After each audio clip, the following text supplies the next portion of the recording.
પાલડીની જે કચેરી છે ત્યાં એક સપ્તાહથી એ સર્વર બંધ છે અને દાખલા કઢાવવા આવતા લોકોને ઘણી મુશ્કેલી પડે છે. જોકે અહીંના જે તલાટી છે તેઓએ ફરિયાદ નોંધાવી દીધી છે કે સર્વર છેલ્લા એક સપ્તાહથી બંધ છે, પરંતુ ઇમરજન્સી જે લોકોને જોઈતો હોય છે દાખલો કે કોઈ કામ, તો તેઓ લોકોને અહીંથી ફોટા લેવામાં આવે છે, મેન્યુઅલ એમના ડોક્યુમેન્ટ્સ લેવામાં આવે છે અને જે પણ કચેરીએ ચાલતું હોય સર્વર ત્યાં લોકોને મોકલવામાં આવે છે. પરંતુ આ જે દાદા છે કે જે દાખલો કઢાવવા માટે આવ્યા છે, તમે ક્યાંથી આવ્યા છો? નવરંગપુરાથી આવ્યા છે.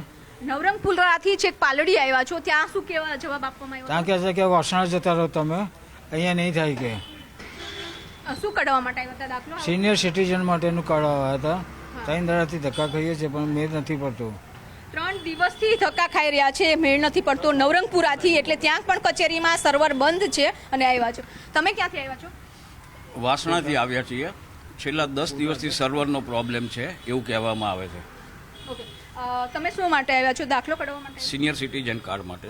ઓકે, તો આ કેટલા દિવસથી એવો જવાબ આપે છે કે છેલ્લા 3 દિવસથી એમ કહે છે. આજે અત્યારે પૂછ્યું તો કે હજુ પણ ચાલુ નથી થયું. કેટલા દિવસથી બંધ છે? તો કે 10 દિવસથી બંધ છે.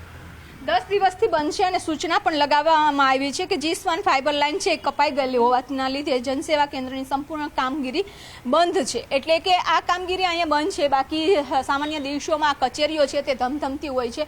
આ લોકોએ પણ ફરિયાદ નોંધાવી દીધી છે કે આ સર્વર બંધ છે અને સર્વર ઠપ હોવાના કારણે જે અરજદારો આવે છે તેને ઘણી મુશ્કેલીઓ છે તે અનુભવાઈ રહી છે. પરંતુ 8 દિવસથી એક જ જવાબ આપવામાં આવે છે કે આ અમે સર્વર ચાલુ કરીએ છીએ, પરંતુ અત્યાર સુધી હજુ થયું નથી અને તેના કારણે જ આ કચેરી ખાલીખમ લાગી રહી છે. પરંતુ અનેક કચેરીઓમાં આ સ્થિતિ છે તે જોવા મળી રહી છે અને જેના કારણે લોકો છે તે ધક્કા ખાવા પડે છે. એક કચેરીથી બીજી કચેરી ઉપર જઈ રહ્યા છે અને ત્યાં લોકો કામ કરાવે કે જ્યાં પણ ચાલે છે ત્યાં 2-3 કલાક બેસી અને ઇમરજન્સી જે લોકોને જોતો હોય છે તો એ કઢાવવા માટેનો પ્રયાસ કરી રહ્યા છે. એટલે કે આ પાલડીની કચેરી એવી છે કે જ્યાં છેલ્લા એક સપ્તાહથી સર્વર ઠપ છે. તો બેકઅપની વ્યવસ્થા ન હોવાના કારણે જે ઓપરેટરો છે તે પણ પરેશાન થઈ ગયા, કારણ કે રોજના મોટી સંખ્યામાં લોકો સિનિયર સિટીઝનના દાખલા કઢાવવા આવતા હોય છે, સાથે જ આવકના દાખલા માટે આવતા હોય છે, જનસેવામાં અનેક પ્રકારના કામ માટે તેઓ આવતા હોય છે અને તે લોકો પણ ધક્કા ખાઈ રહ્યા છે. અને ઓપરેટર દ્વારા, તલાટી દ્વારા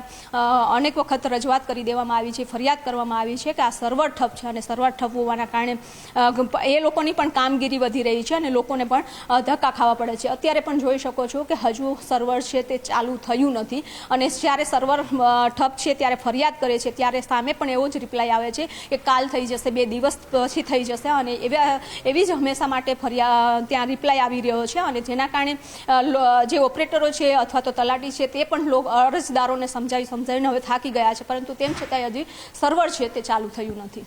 અમદાવાદ જિલ્લામાં જે ખાસ કરીને સાબરમતી વિસ્તારમાં BSNLનું જે મેન્ટેનન્સ વર્ક ચાલુ છે એના હિસાબે મેઇન કેબલ કટ થયેલો હતો. એના હિસાબે 1-2 દિવસ પૂરતી G1ની જે તકલીફ પડી એની અસર જનસેવા કેન્દ્ર પર પડી હતી, પણ હાલમાં એ જનસેવા કેન્દ્રમાં પૂર્વવત રીતે જ ચાલુ છે અને કોઈ મેન્ટેનન્સના ભાગરૂપે ક્યાંક હોય તો વચ્ચે 1-2 કલાક ફ્લક્ચ્યુએશન આવે છે, એ પણ ઝડપથી સોલ્વ કરવામાં આવશે. આ પ્રશ્ન જે હતો છેલ્લા અઠવાડિયાથી નથી, કન્ટિન્યુઅસ નથી, પણ જે ફ્લક્ચ્યુએશન આવે છે, નેટ કનેક્ટિવિટી આવે છે ને જાય છે, એ બાબતે જ આ લોકોનું મેન્ટેનન્સ હાલમાં ચાલુ છે.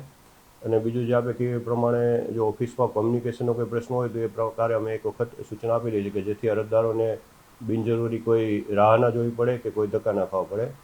એક્ઝેક્ટ જે પ્રશ્ન સોલ્વ થઈ જશે અમે BSNL પાસેથી ખાતરી મેળવી અને કોમ્યુનિકેટ કરી આપીશું.